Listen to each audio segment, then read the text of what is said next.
I'm here with Centre Head, Sinead Collins.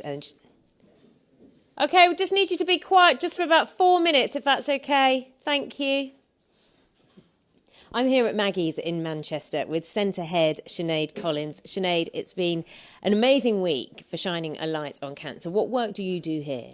Well, here at the centre we have a professional team. I come from a nursing background. I worked at the Christie, and we are able to provide people with that clinical information, explanation around the treatments that they have, the side effects they might have after their treatment. It's not just the clinical side, though, is it? There's an emotional side here, and that's what a lot of people come here for, that emotional support. Absolutely. As cancer support specialists, we're here to support people however far along in the journey they are, in whatever way we can. We offer emotional support at a time when people are feeling very vulnerable, and actually often that is just as treatment is ending. And as I've looked around, I've seen yoga classes, all sorts of craft classes as well. It's not just about always talking about cancer. Sometimes we never talk about cancer, and when people sit at Maggie's kitchen table and talk to one another, sometimes they never talk about their cancer. They never talk about anything like that at all. They just want to be around people who understand, and it's an unspoken bond between other people who've been affected.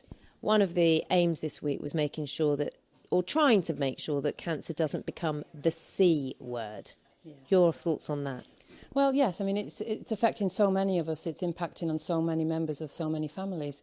And I think we need to just be aware that it may happen to us at any time in our lives, and that there is support out there.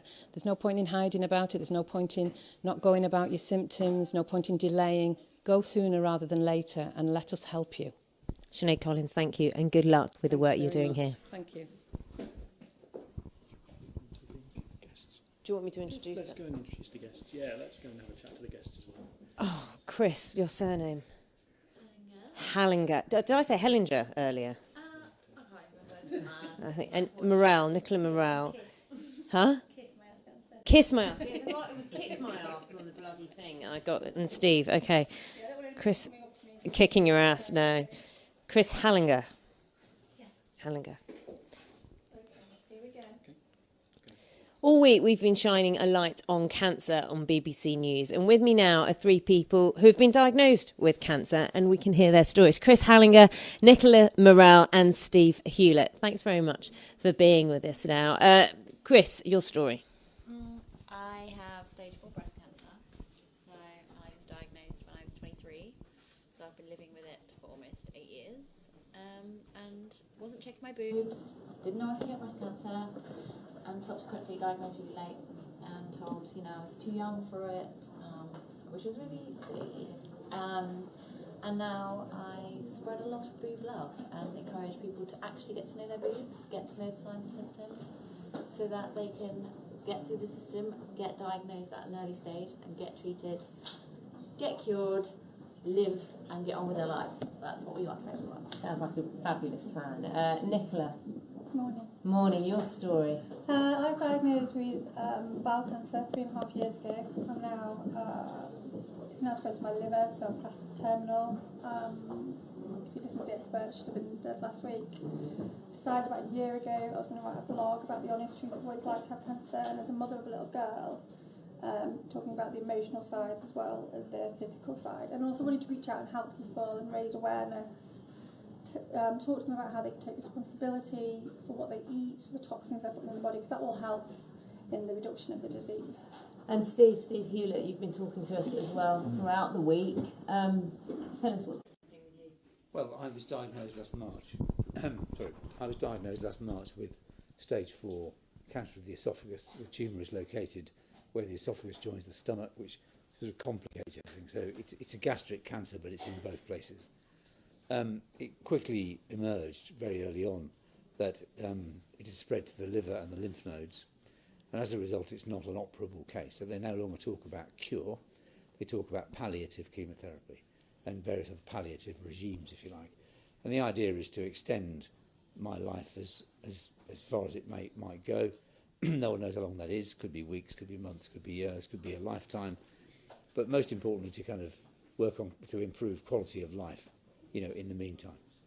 Steve, one of the things we've been talking to you about this week is how to connect with family, and how, as a man, to be open about emotions and your experiences, which perhaps doesn't come naturally to all men. Tell us what you've been doing with your sons and your message to everyone. Well, in terms of the family, I mean, again, look, I don't want to, I can't speak for everybody here, and I don't, I recognise that my situation is different in some respects. So I've got 3 children. I say children, they're all men now. The youngest is 19, the oldest is 24.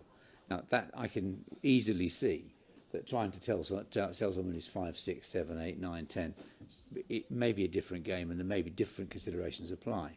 My view was, however, right from the start, I began to realise that this was going to be much easier for me to deal with than it was for them. If the worst should happen, I'm not here, they are. So however we handle this is going to live on with them, whatever happens to me. And so I decided very, very early on, I mean, a matter of milliseconds, honestly, that openness was the right policy.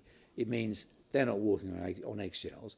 And the other thing is, what I've realised is now, I'm not sure I quite got it at the beginning. Being open about it and talking about it amongst close friends and family, and letting them talk to other people about it, means that they can garner support from support networks that they've never heard of. So Billy, who you heard from earlier, will talk, if you ask him, about how friends of his at university, once they knew, were all came around to him because cancer affects, is it 1 in 3 or 1 in 2? People are going to get it. Most families have got some connection with it. As soon as they know, and as soon as people know that it's okay to talk about it, then they'll come around and offer support. So all in, telling people empowers them. It means they're not walking on eggshells. And I think it gets, it's relatively speaking, easier for me to deal with this than it is for them. And I think having talked about it is making it quite a lot easier for them. Nicola, I can't imagine you walk on eggshells when you have a blog that says that is entitled "Kiss My Ass Cancer." You're going to have to tell us more about that. Well, it was set up, like I said, to give some honesty around what it's really like to have cancer and how you can help yourself and what it's really, what the physical symptoms are and the emotional impact. Just on your point, I put together a WhatsApp group called My Fight Squad, which is about 30 of my friends. And as well as them being awesome women, and they helped me through, and they've helped me raise lots of money and so on. What I found is it's actually easier to send one message than trying to talk to 30 plus your family about what's going on. So if you're not careful, you'll end up just talking about cancer all day, which I don't think is a positive thing to do. I think the honesty and the communication is definitely up there. With my 4-year-old, she knows I have cancer. She obviously doesn't understand what that means exactly, but she's aware that Mummy goes to hospital and Mummy has treatment, and every now and again she will say, are you going to die or are you getting better yet? Which is, one of the toughest things, I think, as being a parent that you have to deal with. Chris, another advocate for putting cancer out there and not shying away. Tell us about Copperfield. It is all about education and getting that awareness in at a time when someone can adopt that information and go, do you know what, actually checking my boobs could be really easy. So we go into schools, we have boobettes who go into schools for a boobette? Yes. So a boobette, we've got 100 of them scattered around the country, and they have had breast cancer under the age of 35, or they've had a breast cancer scare, and they'll go into schools or workplaces and they'll share their story. It's really powerful. Stories are really powerful. Or we do things like sewing reminder labels into bras. So we work with big brands to get these reminder labels in. We have shower stickers. We have a text reminder. So every month we will send you a fun little message reminding you to check your boobs. So there's really no excuse not to check your boobs. And we're just making that really obvious to people. We've been shining a light on cancer this week on BBC News. Steve, I'm going to start with you. A couple of words. What does it mean to shine a light on cancer? Well, I think it means A, talking about it. B, I think there are some dark areas here which are difficult to get into. I don't mean on the personal side. I mean for people who feel that they can't be open about it for reasons of career, for reasons of relationships.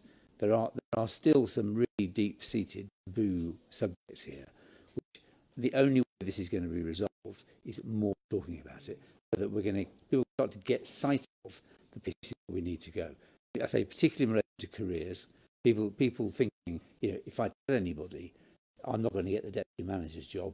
You become the person, they put it on your CV, what happens? Whoops, no more job offers.